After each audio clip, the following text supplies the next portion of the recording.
Hey, this is Mike from Intro Stars, and today we're very excited to bring you a brand new episode of the Super Connectors podcast with a very special guest, the one and only Andy Karuza. Hey, Andy, how you doing? Good to see you. Hey, great to meet everybody.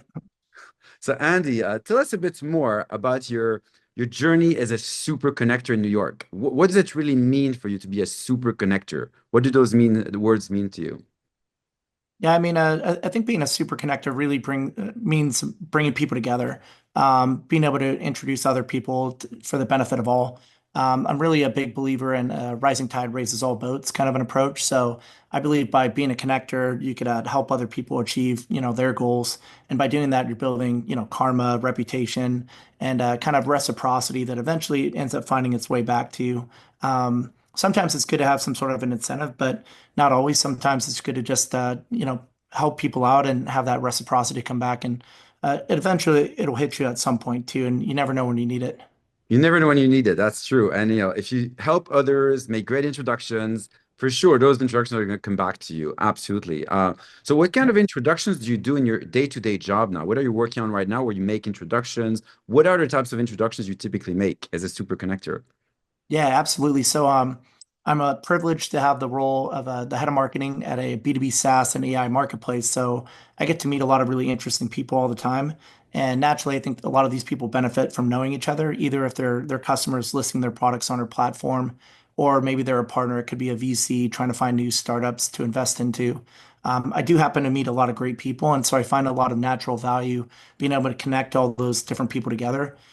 Even if it's not like a particular transactional relationship, even if say we're not listing them in the marketplace, I'm still creating value for these people, and they do remember that and end up recommending clients and customers and partners to us because of it. And so from all the introductions you've made over the last couple of years, was there like a pivotal moment at some point where you thought, okay, now I make so many connections, I can officially call myself a super connector? Was it like a moment? Was it like did it happen over time? Like when did you decide you defined yourself as a super connector?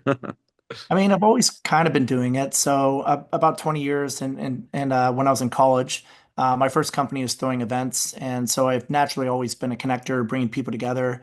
Then I was, very early on adopting social media, for that very reason that I saw it as a technology platform that could really scale what I was doing in real life. And fast forward after several startups, a lot of great things, traveling around the world, being a part of the startup community, connecting people for 20 years now. I find myself in a marketplace role where naturally there's a lot of network effects built into that model already. So Yeah. I was kind of a natural fit, and really I'm operating in my natural habitat.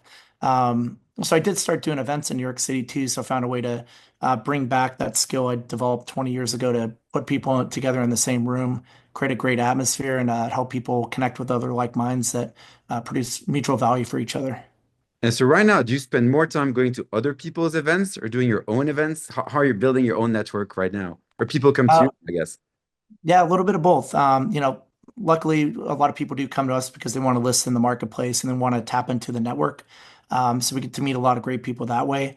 I do go to a lot of other events as well. I'm always meeting people left and right. We do some great dinners, of course, with other amazing people like we did last week together.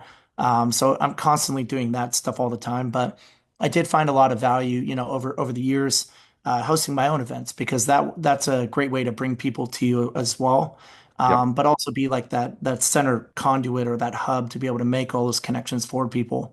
And that just, doing those events makes you a natural connector. For sure. And so right now, what advice do you have for people who are not super connectors yet, who are not super networkers, or just starting? Like, what advice do you have for them to build their network and over time start making introductions? Yep. I would say the most important thing is people care about what you could do for them, not necessarily, and you shouldn't go into it like thinking about what you can get out of every situation. The real power in networking and building a reputation for that matter is really always thinking in terms of like, how can I help other people? Yep. So if you always constantly have that mindset, say you meet somebody, a lot of people think in terms of like, what can this person do for me? And if they can't do anything, they just write it off and say, oh, whatever, this is not a customer for me. Whereas the real mentality, I think, and which one I try to embrace is, I always think, who could this person be good for? And if I could help that person connect with somebody else, I'm creating, mutual value between those two, building, good karma and reputation for myself. And, eventually that stuff does come back to you, right? Somebody remembers the NachoNacho guy hooked them up. And even if I didn't get anything out of it, they're still keeping me top of mind. So when the next introduction comes along on their end, they're thinking, hey, remember that NachoNacho guy? He was great. He hooked me up with some deals before. I should probably send him one eventually. So that's what I find to be the real value there is always try to find ways to help people, even if it doesn't help yourself. Yeah, and I think also the people you meet at networking events typically are not your average or typical customer, potential customer. However, they're always potential introducers. And so always Yes. think about everyone you meet is someone you could introduce to someone else, or they could introduce you to someone you want to meet. So everyone is useful, everyone is nice to meet, and everyone is good to help.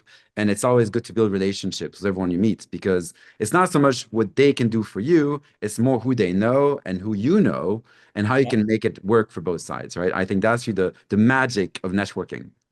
exactly. And you got it. You're the king of networking. So um, I mean, Exactly. obviously we're going to run into each other at some point, but all I've heard is great things about Mike and IntroStar. So, it's been great to finally meet your acquaintance. For sure. And so let's talk about tracking. You make so many introductions all the time and you receive so many introductions. How do you track all these introductions? Do you use a tool? Do you use a CRM system? Do you use LinkedIn, email, WhatsApp? Like what's your system to track all these introductions? Honestly, I don't right now. I just kind of do it just for the sake of doing it. But it would be great to have a tracking system, kind of like what IntroStars provides. I think it makes it a lot more. I think it makes it a lot more transparent for both sides of the party, and it's good to have that transparency. I've kind of winged it over the years as an ADHD person, I guess. I'm just always thinking, how do I connect people? And it does come back to me a lot too, but there's no like transparency or visibility into it, right? It's just like a mental note in the back of my head. Yeah. And so what if there was a tool like IntroStars where not only can you track introductions, which you make and receive, but you can also get rewarded where people get paid a success fee on success. So if an introduction leads to a deal, the introducer gets fairly compensated. So there's a real incentive for everyone to make more introductions. How do you think that would change the game for other people out there who are going to networking events or are building their career? I think that that'll help a lot, right? So, not everybody kind of has this like mentality where you just kind of wing it and just kind of go about it like myself, just hoping it comes back to you. And it's good to have that transparency, like I said, and IntroStars provides a platform for it. And I think some people do need some sort of a reward. It does add some sort of a benefit for them as well. Because if you are that person that I talk to that does have a customer that can sign up for NachoNacho per se, now that person's thinking, hey, I'm on IntroStars. I can make this introduction through IntroStars. Maybe I can make a little bit of money. It's a win-win-win scenario that way. And if you could get to those kind of scenarios through introductions, win-win-win, whereas the person introducing you to somebody else also gains something from it. All three parties are winning from that system. And really what you get is, I don't know if you ever follow the prisoner's dilemma. Yeah, of course. Yeah, You maximize the value of the game by everybody winning. So you got to yeah. collude together. And I think having a platform like yours really allows for that natural introduction gamification to really come to fruition. Absolutely. And people love gamification. We love to keep high scores and have leaderboards and get Yep. status badges. And so really we want to tap into that and get people excited to make more introductions. At the end of the day, the more introductions are made, the better for everyone involved, both for the introducer and for the people being introduced. And so the idea Yep. is really to tap into this intro economy where everyone becomes an introducer. I mean, that's the holy grail. That's the It's vision, right? powerful. Yeah, because I think your platform helps people visualize the impact, which is key. Whereas, as I mentioned earlier, my impact might be a little bit more abstract. I know it works because I've done it for years, but it's hard to envision the impact that I've actually had for my networking. And I think for a lot of other people, they really need to know that impact as well.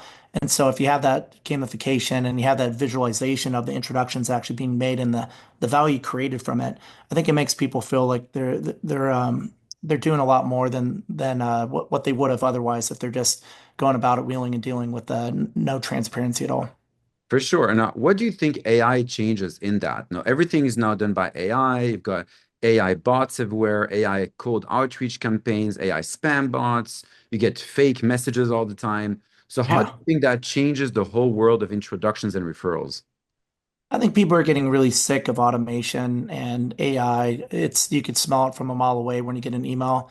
In fact, I tell my team, especially for like cold outbound emails, we just stick to kind of traditional cold outbound emails. We might use a couple AI variables, but some of these people are just doing fully automated AI emails, and you can tell right away. It just comes across as inauthentic. So I think authenticity is the most important thing. And I think nothing beats authentic. Nothing is more authentic than direct relationships and meeting through other people that you know and you trust. I think the world of AI allows for infinite scalability, but I think there's a pendulum swing back the other way where people are kind of getting sick of it and they kind of just want to get back to the grassroots of actually meeting people in real life and having, real introductions from real people they know that and trust, and that authenticity is going to come back in a big way. So that's where, I think intro stars and the power of networking really is that authentic nature of it. 100%. Yeah. And I think exactly the same. I'm sick and tired of getting AI messages. You can, as you said, smell them a mile away. And I just dismiss them right away. I don't even read them. It's like, "Pff, what's the Yeah. point?" But when a message comes from someone I trust, someone I know, then I Yep. actually read the message. It's like, oh, I know this person. And so that's Yep. really the game changer is to really focus on warm introductions from people you actually know and trust and follow, right? That's completely Absolutely. Yeah, 100%. and cold email has fallen off the wall of the last couple of years, but I think it's even worse for the people using a lot of the AI tools inappropriately. Nothing beats those in-person relationships and introductions. So you're absolutely right. If I get an introduction from Mike, I'm opening it. So, as an example. For sure. So what are you working on right now? Where can people follow you? What other things that are really dear to your heart right now? What you're really passionate about? Yep. So, for me, I'm continuing to grow the marketplace. We love to help people sell their AI and software products. I love to meet the people behind the vision as well. So if there's anybody out there that wants to, get their product in front of more customers, I love helping them. I also do love doing events too because, I'm definitely a people person. I think I got into marketing and business because I actually love working with people. So, love if anybody came out to one of our events sometime. A lot of people comment on the atmosphere and the people there. And really, I think that's because of the way that we've built it. We actually built those events to create genuine value between people and, ultimately have them have a good time as well, too. So if you are out in New York City, SF or LA, we do events regularly. So we'd love to have you come by one of those events sometime. Well, for sure. Absolutely. I can't wait to see you in action again on a cool rooftop somewhere. Yeah, we always do the rooftops too. Absolutely. Best spots for networking events. Well, thank you so much, Andy. Great pearls of wisdom, great advice for young founders who are out there trying to build their career in networking, in connecting people, in starting to make some introductions and become eventually super connectors. And maybe one day one of them will be a guest on this podcast. Absolutely, it's an honor. That's the plan. Cool. Let's try a virtual high five. Try your left arm, other one, other one. There you go. Bam. Virtual high five. Other side. Yeah. Oh, yeah, gotta get. Other side. Okay. Nearly. We nearly got there. There we go. There we The go. virtual high fives are really hard to do. But anyway, hopefully we'll get there next time. It So is a good to cool have a visual. podcast, Andy. Thank you so much. Have a good one. You Bye. too.